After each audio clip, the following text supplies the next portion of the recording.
Awful. I mean, just awful. Yesterday was one of the worst days that I have had in quite some time. Yesterday, I don't think I've had a bad day since I quit my job over 2.5 years ago. Every day has been a good day until yesterday. I don't even get mad about my Saints anymore. I turned that game off yesterday during the second quarter. I refuse to support this team until there are major changes made with this coaching staff. And by major changes, I mean everyone is fired. My Pelicans look like a polished turd. You know what? The Pelicans, they don't even look like a polished turd at this point. This team is a rancid turd. We are 10 games into the NBA regular season. I have yet to see the Pelicans give 100% effort for a full 48 minutes. Now, I have known since September of 2022 that there were serious problems with the Saints. Anytime Dennis Allen has the title of head coach listed by his name, you have a serious problem. But for the past couple of years, I have been holding on to hope with my Pelicans. Last night was the first time that I came to the harsh realization that this roster in New Orleans, it is just not going to work. I was pissed off last night. I was throwing around a lot of blame. I was blaming the players. I was blaming Gail Benson, the owner of both teams in New Orleans. The biggest problem right now in New Orleans, Gail Benson, she's got two nice guys in the position of head coach. Anytime I see someone defending Willie Green, it's always the same defense. He's such a nice guy. Yeah, Willie Green is a nice guy. I'm sure he would be an excellent neighbor. Willie Green is the type of neighbor that you never have to worry about keeping his yard cut. He's going to bring your garbage can in for you after the dump divers in the WNBA dump your trash into the back of their dump truck. When your dog gets out of the backyard, Willie Green, he's the type of guy that's going to chase your dog down so it doesn't get hit by a car.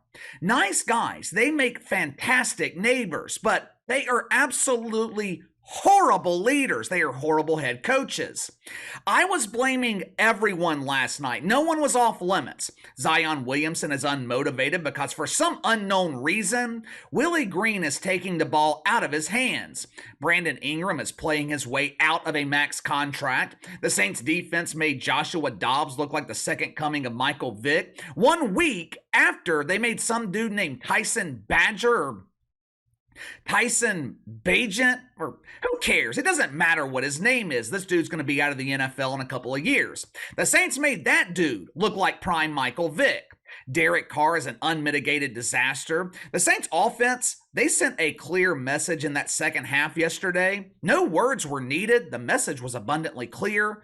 The Saints offense, they do not like playing with Derek Carr. There is plenty of blame to go around in New Orleans. But you know the one thing I didn't blame yesterday? And it wasn't just me. I didn't see anyone else place the blame here either. Of all the shots that I was taking yesterday, of all the blame that was going around, not one time did I blame God. Can't say the same thing about Megan Rapinoe though. No. Come on, guys. When something goes wrong in the life of a prepubescent boy, it's never her fault. Megan Rapinoe puts the blame on God, the same God that she claims she doesn't believe in. Saturday night, while most of you guys were watching college football, the NWSL had their championship game. For some reason, CBS decided to broadcast this pile of garbage in prime time. CBS, they could have drawn a couple of million viewers by showing reruns of 2.5 Men winning. Instead, CBS decided that they wanted to finish Saturday night in last place by drawing a few 100,000 viewers for the NWSL championship. Dozens of people were excited about this game. The feelings, though, were bittersweet. There were feelings of joy mixed with feelings of sadness. There were feelings of excitement mixed with feelings of dread. Although she's had about a dozen final games at this point, Saturday night, it was going to be the actual final game for Megan Rapinoe. CBS, they could not have asked for a better ending to the NWSL championship. Well, KC, did the prepubescent boy finally win the NWSL title? Did she take home the dual-headed battery-powered cucumber to the Sue Bird? No. 6 minutes into the match, Megan Rapinoe, she is jogging around aimlessly, trying to look like she's actually contributing. All of a sudden, she sees the American flag flying high above the stadium. At that point, the Megster realized it was Veterans Day. Now, for us normal people, this is the day set aside to honor those brave men and women who sacrificed their lives defending our country. For normal people, Veterans Day is also known as Every Day. But for the shit fucks, Veterans Day has a completely different meaning. The waving American flag caused Megan Rapinoe to remember that she failed to kneel for the national anthem before the game. 6 minutes into the match, the Megster assumes her usual position on one knee and she hears a pop. For a second, she thought this was the familiar sound of the Sioux bird squeezing Don's lemons for a fresh glass of lemonade. Megan Rapinoe tried to get back on her feet. She realized that popping sound was the tearing of her Achilles tendon. 6 minutes into the match, the soccer career of Megan Rapinoe officially ended. Now, obviously, this was great news for CBS. With Megan Rapinoe out of the game, it meant that there was a chance people would actually watch. But unfortunately for the Megster, her team could not pull out the win. A group of comic book collectors called Gotham SF defeated a group of unknown players from Seattle 2-1.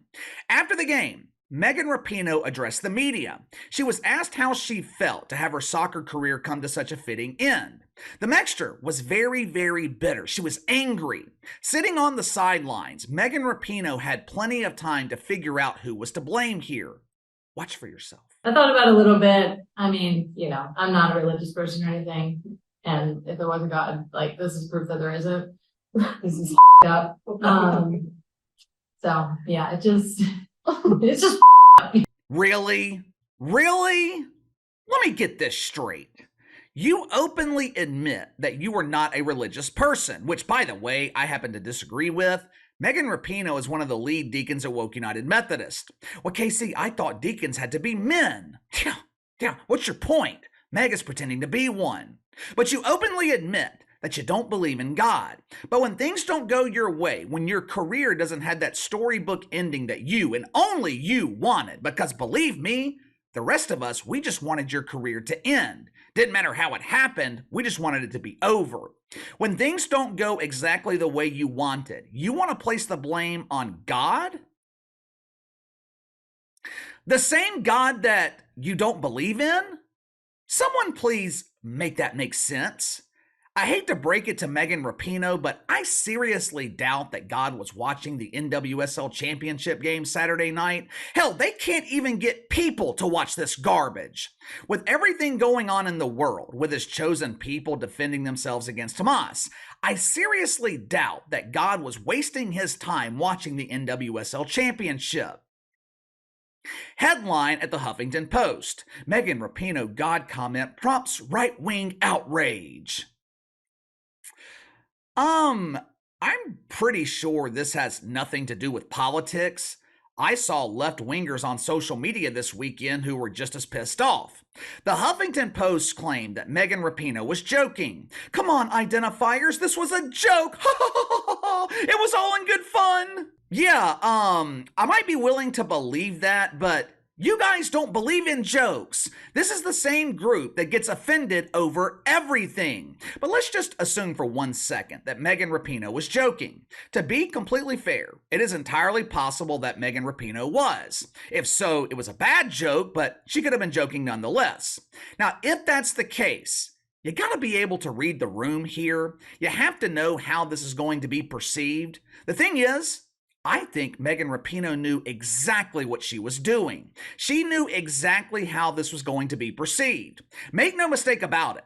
This comment was intentional. How many times have I told you guys that Megan Rapinoe is addicted to attention? How many times have I told you that Megan Rapinoe craves headlines in the mainstream media? This was supposed to be her big moment in her own mind. This was supposed to be her time. She had all this planned out in her head. She was going to win this championship game. Over the next couple of weeks, she would make the media rounds, receiving all the praise from her pretend friends in the mainstream media for being an NWSL champion. The media, they would fawn all over the Megster, pretending like they actually watched the game. It was going to be perfect. Megan Rapinoe had everything mapped out to receive the necessary amount of attention for the rest of the year. But all those plans, they came crashing down 6 minutes into the game. So what does Megan Rapinoe do? She makes a derogatory comment about God, knowing that she was going to piss off a lot of people, and she ensures that her name will be in the media headlines for at least 48 hours. All this was another way for Megan Rapinoe to make herself the center of attention. Think about it. No one is talking about the actual game. No one is talking about the NWSL championship. I actually feel bad for the women who are playing for Gotham City or whatever the fuck. I really do feel bad for those women. This was supposed to be their moment. They worked hard all season. They fought their way through the playoffs. They make it to the NWSL championship where they were featured in prime time on network television. For most of these young women, I would imagine that this was the largest television audience they've ever played in front of. They win the title. This was supposed to be their moment to shine, their moment in the spotlight. And what happens? Megan Rapinoe takes all the media attention and puts the spotlight directly on herself. If I were running the NWSL, I could not get rid of this cancer fast enough. Good fucking riddance. Enjoy retirement. Rock that nest with the Sue Bird. There's plenty of work to do around the nest. Winter is rapidly approaching. I'm sure the Sue Bird could use some help gathering nuts for the winter. Unfortunately, though, I just have this feeling that this is not going to be the last we see of Megan Rapinoe. Now that her unathletic career is over, she has plenty of time to dedicate her life to Woke United Methodist. But give me your thoughts on this. Megan Rapinoe's soccer career comes to an end 6 minutes into the match. Instead of taking personal responsibility, Megan Rapinoe decides to blame God and claims that her injury is proof that God doesn't exist. Do you think she was joking? If you want to give her the benefit of the doubt and say that she was just joking around, explain to me how this was not a clear example of attention-seeking behavior. Megan Rapinoe is very calculated. She knew exactly what she was doing. She made the NWSL championship all about Megan Rapinoe, just like she does everything else. I think it's indefensible. Prove me wrong. Sound off in the comments below. Like, subscribe, share the video. I appreciate you guys and your continued support. Best way to contact me is by email at btlkc84@gmail.com, KC_BTL84 on Twitter. I'll see you guys later.